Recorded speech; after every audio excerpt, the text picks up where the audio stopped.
सरकार वक्फ amendment bill को पेश करने जा रही है जिसे लोकसभा में, जिसको लेकर चर्चा चल रही है। बता दें वक्फ है क्या। वक्फ का अर्थ है इस्लाम को कोई चीज़, खुदा को कोई चीज़ समर्पित कर देना, अर्पित कर देना। वक्फ वो संपत्ति है जिसका इस्लामी बंदोबस्त करना और उसका उपयोग धार्मिक कार्यों के लिए करना।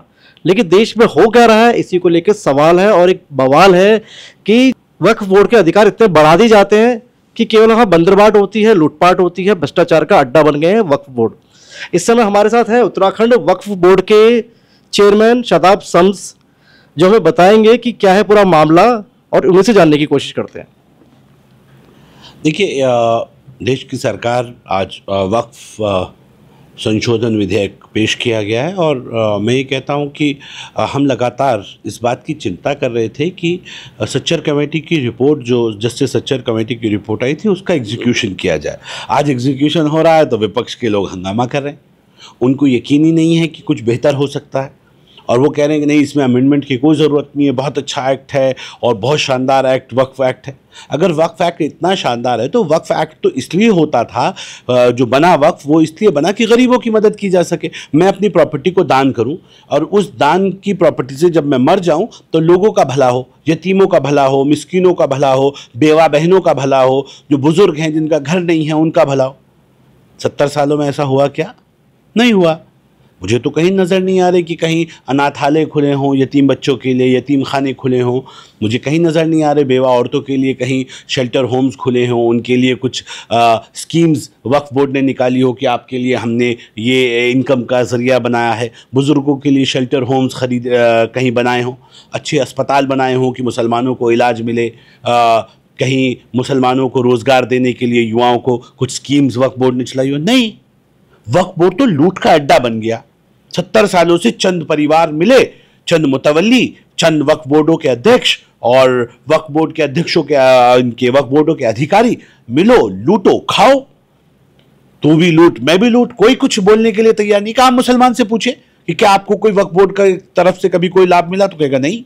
तो क्या है वक्फ बोर्ड? एक लूट का अड्डा बना दिया वक्फ बोर्ड को। अगर ईमानदारी से काम करना चाहते हैं तो एक्ट आपको कहीं ना कहीं रोकता है। वो एक्ट को, जिसको आप बहुत ताकतवर बता रहे हो कि बहुत ताकतवर एक्ट है, बहुत ताकतवर एक्ट है, ऐसा कितना ताकतवर एक्ट है? अगर इतना ताकतवर और इतना अच्छा एक्ट था तो फिर आज तक रिजल्ट क्यों नहीं आया? क्योंकि सरकारों के साथ, सरकारों के अगेंस्ट आप होके चलेंगे और आपको लगता है कि आप अगेंस्ट चल के बहुत कुछ कर लेंगे, तो आज तक 70 सालों में तो हमें कुछ रिजल्ट दिखाई नहीं दिया। अच्छे बच्चों को एजुकेशन मिले, उनके लिए अच्छे स्कूल, अच्छी यूनिवर्सिटीज़ बने, कहीं भी नहीं है। ऐसा हाल हो गया जिसके पास अरबों खरबों की संपत्ति, उनके बच्चों के हाथ में भीख का कटोरा है। जिस मुसलमानों के, जिस वक्त की आप बात कर रहे हैं, जिनको गरीबों की मदद के लिए लोगों ने वक्फ किया है, उनकी मकसद कितना फौत होता है, इसका जीता जागता उदाहरण है कि लोग बाग जो मुफ्त राशन मिलता है ना मोदी जी का 80 करोड़, उसमें ज्यादातर मुसलमान लाइन लगा के राशन लेते हैं। अगर वो राशन ना मिले तो घर के खर्च चलाना मुश्किल हो जाए। ये हाल है। ये वक्फ की प्रॉपर्टियों के रिजल्ट्स दिख रहे हैं। क्यों? क्योंकि आपने कानून को कभी, वक्फ को सरकारों के साथ मिलकर नहीं चलाया। जो चिल्ला रहे हैं ना, जो नाटक कर रहे हैं, वक्फ की मातम मना रहे हैं, वक्फ का आपा पीट रहे हैं, ये सब वक्फ की इस प्रॉपर्टी पे इंक्रोचर हैं। असदुद्दीन ओवैसी भी सैकड़ों करोड़ रुपए की जमीनों के इंक्रोचर हैं। ये मुस्लिम पर्सनल लॉ बोर्ड सबके सब चौधरी बने बैठे हैं। इनको प्रॉपर्टीज चाहिए, लूट लो जितना लूटना चाहे, हम देखेंगे नहीं, हम बोलेंगे नहीं। अरे भाई, मिलो सरकारों के साथ, मिलकर डेवलप करो इन प्रॉपर्टीज को, आवाम के काम आए, बच्चों के काम आए, आपकी नस्लों के काम आए। लेकिन आई है क्या? नहीं। सिर्फ क्या कि चंद लोग अमीर हुए। मैं तो कह रहा हूं जिस दिन से देश आजाद हुआ उस दिन से आज तक जब मैं आपके चैनल पे बोलूं, सब वक्फ बोर्डों के अध्यक्षों की और वक्फ बोर्डों की जांच कराओ। सबसे बड़ा भ्रष्टाचार का अड्डा ही है। मैं कह रहा हूं इंक्लूडिंग शादाब शम्स, मेरे भी 2.5 साल का कार्यकाल हो गया, मेरी भी जांच हो। अगर किसी ने सदके ज़कात खैरात का पैसा खाया है या औकाफ का पैसा, इतने लंबे लंबे कीड़े पड़ेंगे। ऐसे लोगों को तो वैसी सलाखों के पीछे डाल देना चाहिए। आज सच्चर कमेटी की रिपोर्ट के ऊपर एक्शन लेते हुए कुछ अच्छा करने की कोशिश की जा रही है कि वक्फ बोर्ड को डेवलप करें, चलो मिलके कुछ बेहतर करें। सवाल खड़े हो जाएंगे, ये तोड़ देंगे सरकारें, ये लूट लेंगी। कहाँ लेके जाएंगी सरकारें? अरे हम तो ये मानते हैं हमारा जो कुछ है सब सरकार का है भाई, सब देश का है, बताओ क्या करना है, कहाँ चाहिए, हम देने के लिए तैयार हैं। ये जज्बा होना चाहिए। लेकिन है क्या? नहीं। सरकारों से मांग लो लेकिन देने के लिए, विश्वास करने के लिए कुछ नहीं है। न्यायपालिका पे सवाल, आप कहते हैं कह दिया जाए कि भाई छोड़ो न्यायपालिका पे चला जाएगा, नहीं न्यायपालिका पे विश्वास नहीं है, चलो डीएम आपके वो बना देंगे, नहीं डीएम पे विश्वास नहीं है, सरकारें कर लेंगे, नहीं सरकार किस पे है? आपको तो अपने सगे भाई पे विश्वास नहीं है, शिया सुन्नी पे विश्वास नहीं कर रहा है, सुन्नी शिया पे विश्वास नहीं कर रहा, देवबंदी बरेलवी पे विश्वास नहीं कर रहा, वो अहले सुन्नत पे विश्वास, सब अलग अलग बंदर बांट कर रखे, तुम विश्वास ही नहीं कर रहे हो किसी पे, तुमने अपना अलग ढर्रा चला रखा। ये नहीं चलेगा देश के अंदर। मोदी सरकार को मैं बधाई देता हूं, माननीय अल्पसंख्यक कल्याण मंत्री जी को बधाई देता हूं, वो ईमानदार कोशिश कर रहे हैं। मुझे उम्मीद है अगर सही से सही बदलाव हुए तो आने वाले वक्त में इन औकाफों का जो हालात हैं वो बदले हुए नजर आएंगे। मिलके काम करेंगे, सरकारों के साथ कोई दुश्मनी थोड़ी है, हमारा मुल्क हमारी सरकार, सरकार किसी की भी हो है तो आम हिंदुस्तानी की ना, और उस सरकार से उन औकाफों से आम हिंदुस्तान के व्यक्ति को लाभ मिले, उन औकाफों से आम मुसलमान का फ़ायदा हो। अच्छे स्कूल बनाओ, इन संपत्तियों पे अच्छे हॉस्पिटल्स बनाओ, मुसलमानों को भी लाभ मिले और सब समाज को भी लाभ मिले। अच्छे स्कूल होंगे, अच्छे कॉलेजेस होंगे, फ़ायदा होगा। लेकिन सिर्फ लूट रखा है। कई नेता, अकबर अहमद डंपी कांग्रेस के वरिष्ठ, बसपा में भी रहे हैं, यूथ कांग्रेस के संजय गांधी के साथी हैं, पूर्व सांसद हैं, बसपा में भी रहे हैं, आप सही कह रहे हैं। उन्होंने 200 बीघे ज़मीन पर रिसोर्ट बनाया हुआ है, वक्फ बोर्ड की ज़मीन।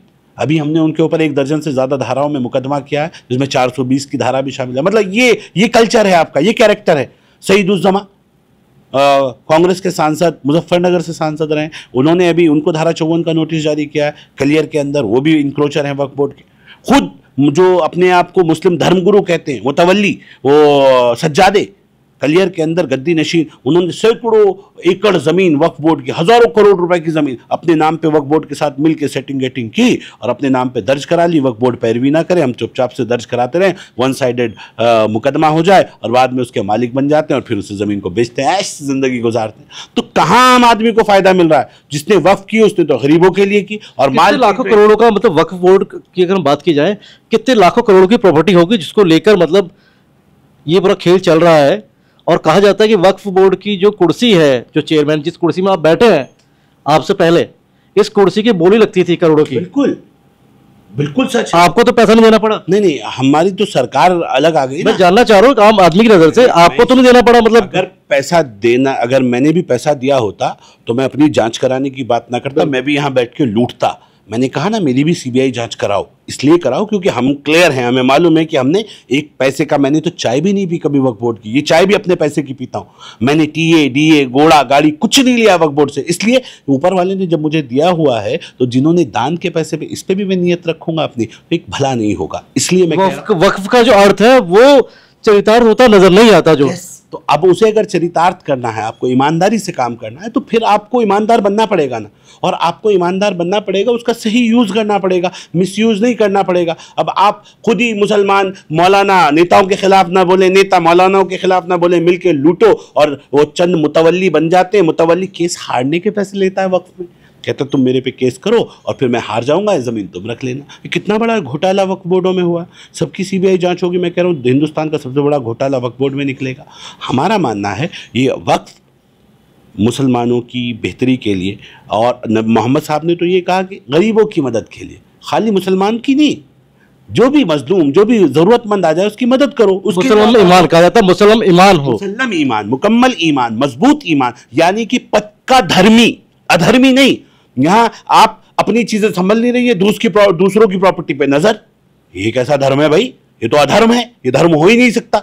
ये अधर्मी काम धर्म में रह के नहीं हो सकता। तो धर्म में रहना है तो सच बोलना है, ईमान में रहना है तो सच बोलना है, सच्ची बात करनी, तब आप ईमान वाले कहलाएंगे। लेकिन हो क्या रहा है कि कहा गया जहाँ डिस्प्यूट होगा ज़मीन पे वहाँ मस्जिद नहीं बन सकती, मस्जिद बन भी जाएगी तो नमाज नहीं हो सकती। डिस्प्यूट हो रखा है, लड़ रहे हैं, कुत्ते बिल्ली की तरह फाइटिंग हो रही है, जान दे देंगे, ऐसे नहीं होने देंगे। भाई ऐसे कैसे नमाज ही नहीं होगी तुम्हारी, तो क्या फ़ायदा? असल मामला नाक का सवाल बना लिया, जिद का सवाल बना लिया, और इस नाक और जिद में पॉलिटिक्स शामिल है कि तुष्टीकरण की राजनीति करते रहें, वोट लेते रहें, मुसलमानों का दोहन करते रहें, इन्हें लड़ाते रहें और अपने आप माल खाते रहें। आप इसका जीता जागता उदाहरण है कि तमाम प्रॉपर्टियों का 70 सालों में जो मिसयूज़ हुआ है वो कागज़ों में दिख रही है आपको। ज़मीन पे हवाई है, जांच हो जाए तो असलियत सामने आ जाए। इसलिए कह रहे हैं कि ये जो बंदरबाट हुई है इसकी जांच होनी चाहिए, और आने वाले वक्त में जो सरकार अमेंडमेंट लेके आ जाती है, सरकारों के साथ मिलकर मुसलमानों की बेहतरी के लिए इन प्रॉपर्टीज़ का सही इस्तेमाल हो, सही यूज़ हो कि समाज के काम आए, देश के काम आए। मुझे लगता है कि वक्फ कोई विदेशियों की प्रॉपर्टी नहीं है, इसी देश की प्रॉपर्टी है, मेरे भारत की संपदा है, तो वो भारतीयों के काम आए और उसमें ऐसे काम हो, हमारा भी एक गिलहरी रूपी योगदान इस देश के विकास में, प्रदेश के विकास में हो। उस तरह से सरकारों के साथ मिलकर वक्फ की ज़मीनों को भी उसके ऊपर बेहतर इंस्टीट्यूशन बने, अच्छे कॉलेजेस बने, अच्छे लाइनअप हो कि समाज के काम आए, विधवाओं के काम आए, गरीब यतीम बच्चों के काम आए, बुजुर्गों के काम आए। मैं तो कह रहा सेकेंड इनिंग हाउस बनाओ जिन बुजुर्गों के पास घर नहीं। शादाब शम्स साहब, विपक्ष कह रहा है कि शादाब शम्स जो है वो भाजपा के नुमाइंदे हैं, इसलिए वो भाजपा का सपोर्ट लेते हुए दिख रहे हैं पूरे वक्फ बोर्ड के मामले में। तो मैं इसमें जानना चाहूँगा कि आप इस कुर्सी में बैठे हैं, भाजपा के नुमाइंदे हैं, इसलिए सरकार का पक्ष ले रहे हैं, या आपको वाकई लगता है कि बहुत एक बड़े स्तर पे लाखों करोड़ों का भ्रष्टाचार हुआ है वक्फ बोर्ड में? दोनों बात सही है। मैं भाजपा का नुमाइंदा भी हूँ, उस पार्टी में जो राष्ट्रवादी विचारधारा से ओतप्रोत रहती, तभी खुल के बोल पा रहा हूँ ना। अगर मैं दूसरी पार्टियों में होता जो तुष्टीकरण की राजनीति करते तो शायद नहीं बोल पाता इतना खुल के अपनी कमियों को इसलिए बता रहा हूं। और मेरी बातों को आप क्रॉस चेक कीजिए ना। आप आम मुसलमान ठेली वाले के पास जाइए, इस माइक को लेकर उससे पूछिए कि आपको वक्फ बोर्ड से कोई लाभ मिला। वो बहन जो विधवा हो गई है और उसके पास बच्चे, उसके पास खाने को नहीं है, उससे पूछे कि आपको वक्फ बोर्ड ने कभी लाभ दिया। आप एक बेरोजगार के पास जाइए, पूछे भाई आप लोगों के पास तो इतनी संपत्ति, कभी उस संपत्ति का कोई लाभ मिला? उन बुजुर्गों से पूछे जिनके पास घर नहीं है, जो दर दर की ठोकरें खाते हैं, उनसे पूछे कभी वक्फ बोर्ड से आपको कोई लाभ मिला? नहीं। वक्फ बोर्ड का लाभ किसे मिला?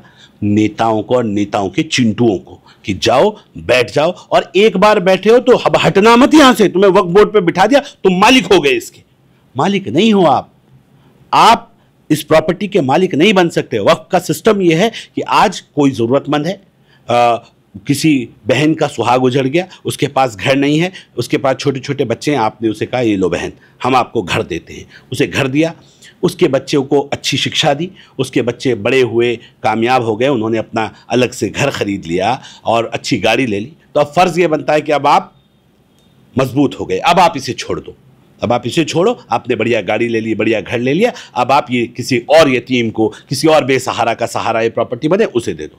लेकिन क्या होता है, क्योंकि हम तो नेता हैं, हम तो छुटभइये नेता हैं, कांग्रेस के और अन्य दलों के छोटे छोटे नेता, हम कैसे छोड़ देंगे? वोट नहीं दिया हमने, हम तो नहीं छोड़ते। ये शेल्टर दे के रखना, उन जगहों को वोट बैंक की राजनीति के लिए इस्तेमाल करते रहना, भाई हमारे वोटरों सोच लो, तुम्हें यहाँ बिठाया, तुम्हें मालिक बनाया। वो जो डबल क्रॉस, डबल स्टैंडर्ड हो गया कि जिसको जरूरत नहीं है वो जम के बैठा है और जो जरूरतमंद है वो दर दर की ठोकरें खा रहा है। ये जो भ्रष्टाचार है, इस भ्रष्टाचार को उजागर करने की जरूरत है। शादाब शम्स साहब, इस बार लोकसभा चुनाव में देखा गया भाजपा को अपेक्षाकृत मुस्लिम वर्ग का वोट कम मिला और मुस्लिम जो है बिल्कुल लामबंद हुआ और बिल्कुल विपक्ष के साथ खड़ा हुआ। यूपी की बात आई तो सपा और कांग्रेस के पक्ष पर खड़ा दिखाई दिया, बसपा के पक्ष पर खड़ा नहीं दिखाई दिया, क्योंकि उनको लगता था कि सपा और कांग्रेस ही वो पार्टी है जो यूपी में भाजपा को हरा सकती है।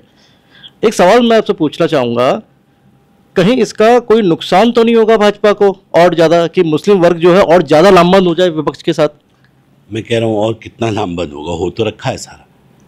अब तो वो जो लामबंद हुआ है उसका लाभ क्या मिला उस समाज को? ये हमारा फेलियर है, मुस्लिम लीडर्स का फेलियर है जो अन्य दलों बीजेपी में है, कि वो कन्विंस नहीं कर पा रहे मुस्लिम समाज को। मैं तो कहता हूं हम लोगों का फेलियर है। नहीं तो कन्विंस नहीं कर पा रहे ना, कानून बना रहे, कन्विंस नहीं हो पा रहा है। यही बोल रहा हूं ना कि हम कन्विंस नहीं कर पा रहे, हमारा फेलियर है कि हम बताने की कोशिश कर रहे हैं कि भाई आपके लिए ये बेहतर है। हमारी सरकार पक्षपात नहीं कर रही है, मुफ्त इलाज दे रही है आपको 5 लाख रुपए का, आज तक किसी ने नहीं दिया। मेरी सरकार दे रही है, फिर भी आप वोट नहीं दे रहे हैं। हम ये समझाने में शायद कामयाब नहीं हो पा रहे कि आपको प्रधानमंत्री आवास योजना मुफ्त मिल रही है, आज से पहले कभी आपको कुछ नहीं मिला, और एक पेंशन दे देते उस पर भी एहसान दिखाते थे। आज की सरकारें ईमानदारी से सारी योजनाओं में आपकी हिस्सेदारी रख रही है, फिर भी अगर वो हमें वोट नहीं दे रहे। उसके पीछे 2 कारण हैं। एक कि तुष्टीकरण की राजनीति इतनी ऊपर आ जाती है कि जब मौलाना बीच में कूद जाते हैं और वो धर्म का मिसयूज करने लगते हैं और फतवे जारी कर देते हैं कि नहीं, बीजेपी को हराने के लिए कांग्रेस को और जो यूपीए इंडी गठबंधन बनाया उसे वोट दो। अब मौलाना कूदेंगे राजनीति में तो फिर तो गड़बड़ हो गई, और वो प्रेशर पॉलिटिक्स बना लेते कर देते हैं एकदम कि ऐसा। उसके बावजूद भी मुसलमान वोट दे रहा है। मैं आपको बता दूं, हरिद्वार लोकसभा के अंदर लगभग 10% से ज़्यादा मुसलमानों ने वोट दिया है, और मुसलमान दे रहा है, जागरूक हो रहा है। थोड़ा सा अभी चुंगुल में है, धीरे धीरे निकलेगा, निकल रहा है, कुछ बहनें निकली हैं, हम लोग निकले हैं, तो निकल ही रहे हैं ना। हम भी तो पुराने कांग्रेस में रहे हैं, तो हम वहां से निकल के आए हैं, तो चुंगल से निकले हैं, तभी खुल के बोल पा रहे हैं। वहीं तक रहेंगे, सिमटे कितनी रहेंगे। घुटन होती थी कांग्रेस में जब इस तरह के मुद्दे होते थे? कांग्रेस में क्या घुटन महसूस करते थे? ऐसा है ना कि इस तरह के मुद्दों पे बोलने से परहेज करना पड़ता था। मैं ये कह रहा हूँ कि हमारी राजनीति तो शुरू यहीं से हुई, हमारे फादर रहे हैं कांग्रेस में। लेकिन मैं इतना कहूंगा कि अगर कांग्रेस के नेता भी पिताजी के अनुभव, आपके पिताजी के अनुभव की बात कर रहा हूँ मैं ये कह रहा, नहीं बोल पाते, वहां लीडरशिप नहीं है, वहां तो चाटुकारिता है, वहां तो जो लगा है नेता के पीछे उसे उठा के मंत्री बना देंगे। आप सारे नेताओं को हटा दो तभी लोग वोट कांग्रेस को देंगे। नेता आधारित व्यक्ति नहीं है, वहां लीडर नहीं है, वो वहां सिर्फ पार्टी को वोट मिल रहा है। मुसलमान ऑटोमेटिक वोट दे रहा है, इन लीडर्स को भी पता है कि हम हट भी जाएंगे यहां से तो भी वोट कांग्रेस को जाएगा। वो माहौल इस तरह का बनाया हुआ है, वो डर का वातावरण, मौलानाओं को साथ लेके उन तुष्टीकरण की राजनीति, वो माहौल इस तरह का बना दिया कि वो ऐसा होता है। नहीं तो मुस्लिम जैसे जैसे धीरे धीरे जागरूकता बढ़ रही है, मुस्लिम समाज देख रहा है, और थोड़ा सा हमारे यहाँ भी एक कमी तो है कि ज़्यादा एग्रेसिव हो जाते हैं हमारे लोग भी, निचले लेवल की राजनीति पे आ जाते हैं। हमारे लोग हैं, अपने लोगों को सुधारने के लिए थोड़ा सा पोलाइट हमें भी होना पड़ेगा। भारतीय जनता पार्टी के नेताओं को भी थोड़ा सा पोलाइट होना पड़ेगा। हर चीज़ पे हिंदू मुस्लिम करना ये भी कहीं ना कहीं नुकसान दे जाता है कई बार। अगर हम ईमानदारी से चलेंगे बदलाव आएगा, मुझे पूर्ण विश्वास है। मैसेज कम्युनिकेट करना पड़ेगा। बिल्कुल, बिल्कुल। जी, ये थे हमारे साथ शादाब शम्स साहब, जो उत्तराखंड वक्फ बोर्ड के अध्यक्ष भी हैं, जो बता रहे थे कि जो वक्फ का जो अर्थ है वो चरितार्थ होता नहीं दिखाई दे रहा था। भ्रष्टाचार का अड्डा बन गए थे वक्फ बोर्ड, जिस पर सुधार की गुंजाइश थी, और इसी को लेकर भाजपा नया अमेंडमेंट एक्ट लेकर आ रही है। हालांकि मुस्लिम वर्ग तक ये कम्युनिकेट करना भी बहुत बड़ा टास्क है कि जो ये कानून बन रहा है ये सभी मुस्लिमों के हक में है।